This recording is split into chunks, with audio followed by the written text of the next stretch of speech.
Yesu akawajibu akasema, amini amini ninawaambieni, ninyi hamkunitafuta kwa sababu mliona ishara, bali kwa sababu mlikula ile mikate mkashiba.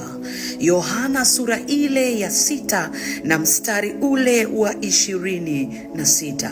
Rafiki, nimetafakari sana huu mstari, nikasema si vibaya nikashare na wewe.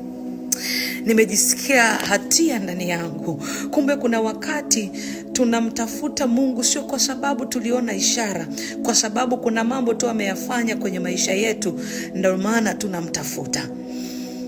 Nikajisikia vibaya, kumbe hata chakula tunachokipata kinaharibika. Lakini nikasikia amani, upo uzima unaodumu. Na huu uzima sio mwingine, ni Yesu Kristo wa Nazareti aliye hai. Mungu anachotamani sisi tufanye ni kwamba tumwamini huyu aliyemgongea muhuri akamleta kwetu.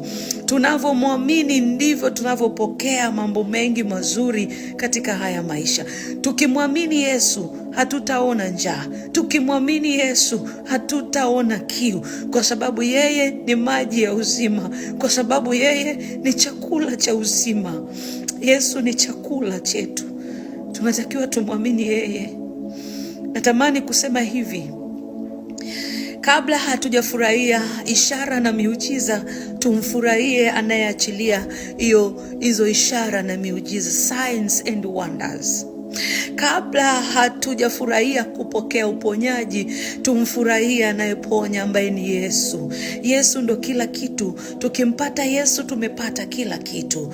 Oh, glory to Jesus. Asante Yesu kwa ajili ya mafunuo haya. Ninaamini